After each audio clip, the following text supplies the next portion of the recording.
program bagi-bagi pro. Tapi pada dasarnya penganggaran kita semua untuk siswa. Semua untuk siswa. Untuk harga tentu yaitu nanti kan alokasinya. Ada pelanggaran, saya sendiri tidak segan-segan akan melaporkan ke aparat penegak hukum. Jadi untuk itu tolong cek di lapangan apakah sudah berjalan dengan betul konsep yang dibuat oleh pemerintah mengenai makanan bergizi gratis untuk anak-anak kita generasi emas tahun 2045. Walaupun pegawai SPPG yang diangkat menjadi P3. Anak-anak sekolah cerdas katanya karena MPG. Padahal jelas-jelas gurulah yang membuat anak-anak cerdas. Harganya 200.000. Ya nih, tuh. Salah. Kok yang ini sih? Salah. Jangan yang ini, yang Aero Street. Bener-bener dibelikan yang harga 700.000 atau di markup, Pak. Nanti dibeliin yang 200.000. 500.000-nya ditilep gitu, Pak. Sepatu hingga 1,5 miliar. Gila ya. Media sosial dipenuhi oleh wajah ini nih. Program MBG terus yang menghabiskan, menguras anggaran negara.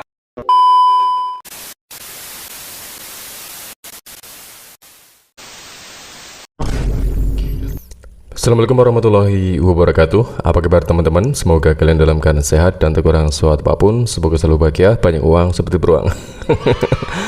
Memang nggak ada habisnya ya tentang cerita sebuah kebijakan pemerintah, terutama yang berkaitan dengan anggaran-anggaran yang boleh dibilang kayak seolah-olah itu bagi warisan di keluarganya. Dan kemudian program MBG yang kemudian nggak ada habisnya juga dari acara yang melenceng dari MBG. Satu kebijakan yaitu pengadaan sepatu semir itu 1,5 miliar. Terus korelasinya apa dengan program MBG? Nah ini ada lagi yang lebih gong banget. Dari Kemensos itu menganggarkan 27 miliar untuk anggaran sebuah pengadaan sepatu untuk sekolah rakyat. Kira-kira merek apa guys ya? Apakah merek Aerosmith yang seharga 200 ribuan? Aerosmith loh ya, cuma seharga 200 ribuan. Sepatu 700 ribuan. Ini kayaknya untuk sepatu orang-orang yang menengah ke atas gitu guys ya. Kayak influencer dan orang-orang anak-anak pejabat.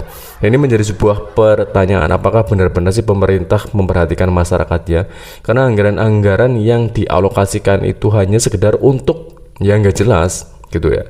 Dan kemudian dari anggaran-anggaran yang tidak ada hubungannya pun seolah-olah diada-adakan gitu loh. Dan ini untuk mari simak seperti apa sih tentang kebijakan-kebijakan pemerintah ya, tentang adanya penganggaran 27 miliar hanya untuk membeli sepatu untuk sekolah rakyat. Seperti selengkapnya, yuk kita ke TKP.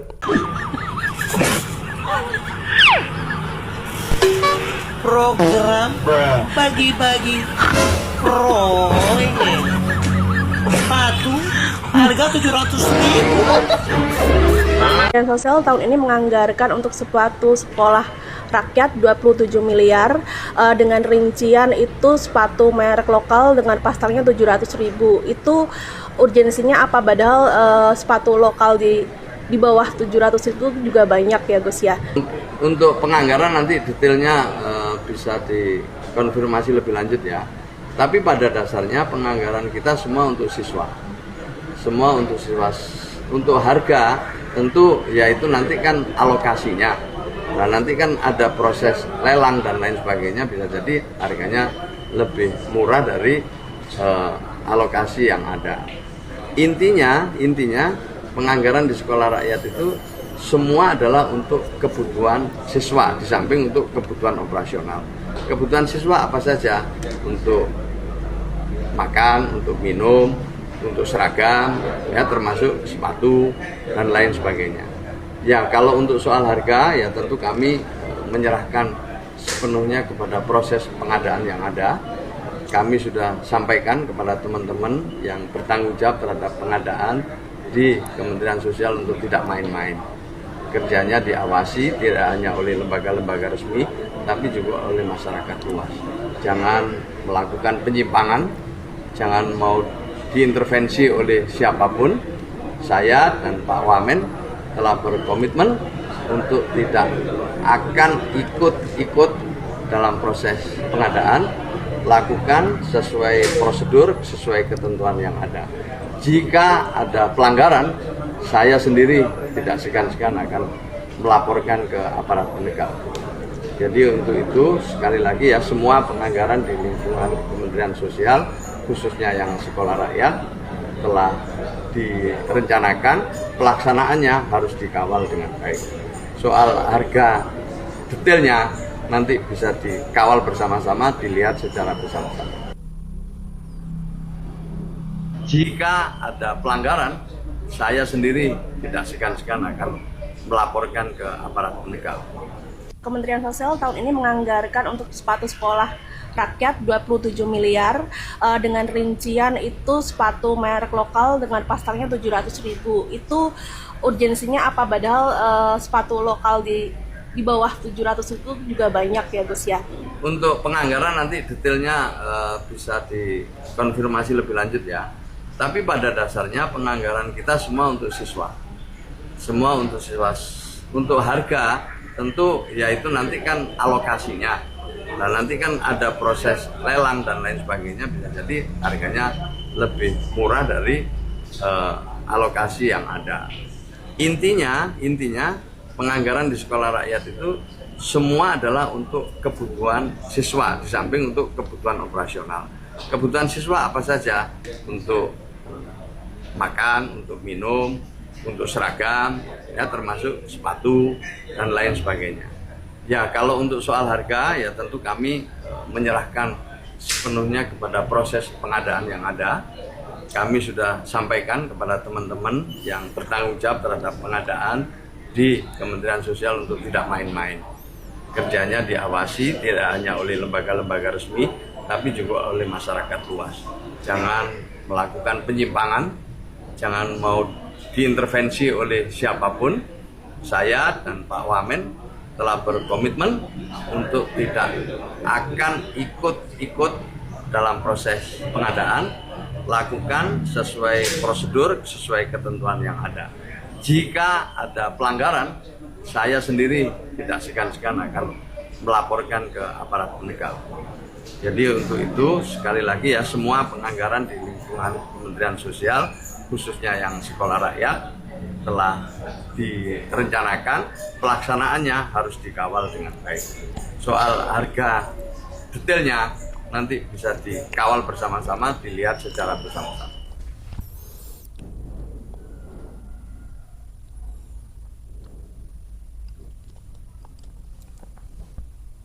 Ini dengerin baik-baik ya. Ini keluhan dari petani ini mengenai MBG ini. Petani kayak saya ini susah masukin produk saya hasil pertanian ke dapur MBG, Pak Menteri. Harus melalui dulu operasi yang dibentuk khusus oleh MBG tersebut. Sementara yang bisa menjadi supplier ke dapur MBG itu hanya orang-orang tertentu yang loba duit, yang banyak duit. Petani kecil kayak kita ini nggak ada, Pak Menteri. Susah, bangke semua itu. Jadi kalau misalkan statement Pak Menteri terkait mengenai masalah kebutuhan MBG bisa langsung disuplai oleh petani lokal desa, tai, semua itu nggak ada Pak Menteri. Tolong cek di lapangan apakah sudah berjalan dengan betul konsep yang dibuat oleh pemerintah mengenai MBG tersebut. Nah lihat kan, petani aja bisa ngomong kayak begini. Atau jangan-jangan petani ini nanti akan dibilang itu sebagai antek asing. Guys, ki lambang apa guys? Kabeh wong saiki ngerti ki lambang apa ya? Ki lambang MBG. Dan kalian pasti sudah bisa menebak pekerjaan aku apa. Aku adalah relawan MBG ya. Bagian masak. Dan aku juga mengabdi untuk negara ini. Bukan cuma kalian yang sebagai PNS, sebagai ASN ataupun sebagai P3K. Aku juga ngabdi buat negara guys, dan aku bangga. Karena apa? Aku bisa ikut terlibat langsung dalam penyediaan makanan bergizi gratis untuk anak-anak kita generasi emas tahun 2045. Walaupun gajiku tidak seberapa, tidak sebesar mereka, tapi aku bangga. Di saat orang lain pada tidur, aku harus berangkat jam 12 malam untuk memastikan agar pendistribusian besok pagi itu berjalan lancar. Semua karena MBG, guru swasta batal diangkat jadi P3 karena MBG, pegawai SPPG yang diangkat menjadi P3. Anak-anak sekolah cerdas katanya karena MBG, padahal jelas-jelas gurulah yang membuat anak-anak cerdas. Demi efisiensi, guru suruh naik sepeda, tetapi karyawan MBG malah dibelikan sepeda motor. Gimana ini? Pusing deh. Kemensos anggarkan 27,5 miliar untuk beli sepatu sekolah rakyat. Per sepatunya 700.000. Mahal bener ya. Lu lihat nih, gua aja pakai apa? Brand lokal. Nih, Aero Street ya. Berapa harganya? 200.000. Lihat nih, tuh. Salah. Kok yang ini sih? Salah. Jangan yang ini, yang Aero Street. Mana sepatunya? Ya, tapi intinya gue punya, ya kan ini aja kotaknya Aero Street ya. Harusnya anggarannya yang biasa-biasa aja, kan masih untuk sekolah, bukan untuk pegawai. Gue aja pakai Aero Street. Heboh anggaran sepatu sekolah rakyat 27 miliar per pasang 700.000. Wow, itu membelikan murid sekolah rakyat atau membelikan influencer dan artis, Pak? Harga 700.000. Pak Menteri, harga sepatu 200.000 di marketplace, di toko online sudah bagus, Pak. 100.000 aja udah bagus, Pak. Ya Allah, 700.000 itu bener-bener dibelikan yang harga 700.000 atau di markup, Pak? Nanti dibeliin yang 200.000, 500.000-nya ditilep gitu, Pak. Ya ampun, sepatu apa itu, Pak? Kalau Reza Arab, Fuji, terus Aldi Taher, pantas lah, Pak, beli sepatu 700.000, mereka artis. Lah kalau anak-anak sekolah sayang duitnya itu, Pak, apalagi anak sekolah rakyat ya. Bukan mengecilkan, Pak, tapi dengan harga 200.000 itu udah bagus, Pak. Ya Allah, memang bener-bener nih negara ya menghambur-hamburkan duit. Kemarin BGN beli kaos kaki 100.000, ini Kementerian Sosial beli sepatu 700.000. Aduh, entahlah negara ini kok foya-foya, sementara rakyat banyak yang susah.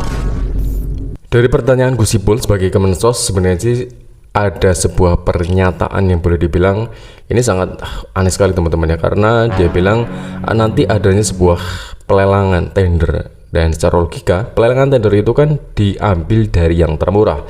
Misalkan 700.000, nanti kan kalau seandainya termurah 100.000 berarti yang diambil 100.000-nya ya. Ini kayak contoh ketika adanya pengadaan motor listrik yang berupa trail itu ya, itu kan di Alibaba sekitar 10 jutaan. Kemudian ketika dirilis beritanya itu sekitar menjadi 40 juta sekian, berarti mereka bisa profit sekitar 30 jutaan lebih gitu loh. Dan ini menjadi sebuah pertanyaan sendiri, pertanyaan publik kepada pemerintah, apakah benar-benar mereka itu sebenarnya sedang berbisnis kepada masyarakat, atau mereka memang sekedar benar-benar berusaha untuk mensejahterakan masyarakat, atau bahkan mereka hanya sekedar untuk mensejahterakan kaum populis ya, atau sebagai kaum pejabat karena di kalangan mereka sendiri. Dan ini menjadi sebuah ya kekecewaan tersendiri ya bagi masyarakat. Kok sebegitu tidak peka sekali ya mereka itu untuk mengurusi masyarakat. Dan dari pengadaan sepatu Semir nih 1,5 miliar yang tidak ada korelasinya sama sekali. Nanti kira-kira ada tender apa lagi guys ya, selain sepatu Semir dan kemudian harga sepatu yang luar biasa seperti kemarin kan kaos kaki 100 ribuan. Menarik sekali ya. Dan seperti apa video selanjutnya, yuk kita play. Aduh, bisnis apa lagi ya yang harus saya jalankan? Motor listrik sudah dan gak bisa diulang karena masyarakat marah. Laptop, tablet, sepatu, bahkan semir sepatu juga sudah. Kaos kaki seharga 100.000 juga sudah. Masa harus pengadaan dasi? Gak masuk akal sih. Tapi gak apa-apa lah. Toh yang sudah-sudah juga gak masuk akal. Sudah baca berita artikel ini? Gaduh BGN beli semir dan sikat sepatu hingga 1,5 miliar. Gila ya. Media sosial dipenuhi oleh wajah ini nih, program MBG terus yang menghabiskan, menguras anggaran negara. Gila. motor sudah, laptop sudah, kaos kaki sudah, sendok piring sudah. Sekarang semir dan sikat sepatu dibelikan oleh pemerintah. Bapak Presiden, lihat dong nih, program MBG menguras habis uang negara secara ugal-ugalan. Giliran untuk menu makan bergizi gratis para siswa aja irit banget, keracunan dan lain sebagainya. Tapi untuk karyawan MBG-nya, aduh spesial banget Pak. Fasilitasnya dipenuhi terus oleh pemerintah. Ini gimana ini? KPK nggak mau meriksa orang kayak gini nih. Beli semir, sikat sepatu, korelasinya apa dengan program MBG? Ini sudah melenceng kemana-mana ini, udah jauh. Ini pemerintah harus segera turun tangan agar anggaran negara tidak dikuras habis secara ugal-ugalan oleh program MBG. Salam akal sehat. Ini sudah bukan lagi korupsi, ini perampokan. Ternyata program MBG yang dibuat bukan untuk gizi siswa, tapi untuk memperkaya segelintir orang yang haus kekuasaan dan haus uang. Anggaran dibagi-bagi seperti warisan keluarga.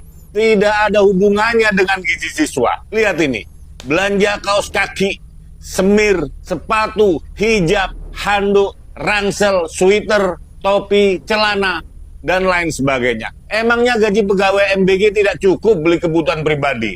Atau akal-akalan BGN agar bisa korupsi?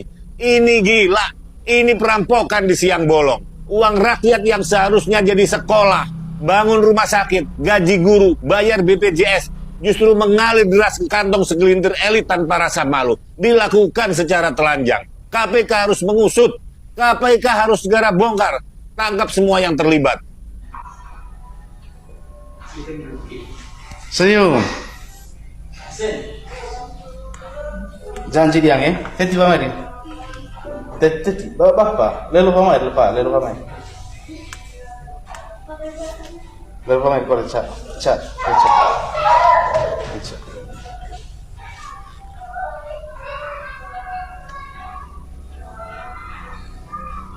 Mantap ya, semangat ya, semangat.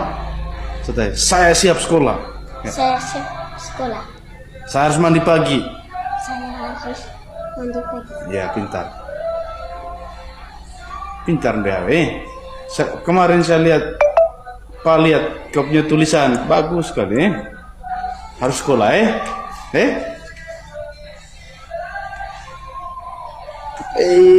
Arsen. Ini tasnya teman-teman. Dia anaknya pintar sekali. Tapi inilah kondisinya.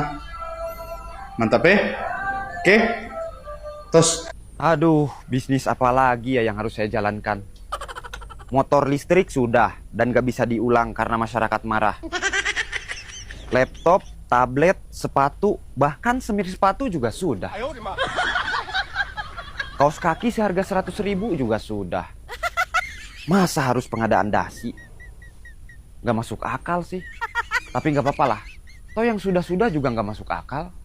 Harus dicatat ini. Pengadaan dasi 4 miliar rupiah. Apalagi ya kira-kira? Harus cepat nih. Mumpung saya masih menjabat. Pengadaan perumahan subsidi bagi pegawai SPPG sedang diusahakan. Gak peduli mereka mau beli atau tidak, yang penting cair. Terus apa lagi? Pengadaan kantor pelayanan gizi di setiap daerah.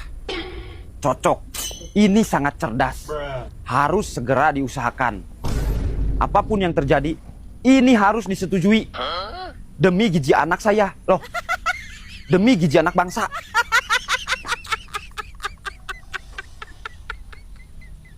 Jadi korupsi di MBG itu polanya TSM, terstruktur, sistematis, dan masif.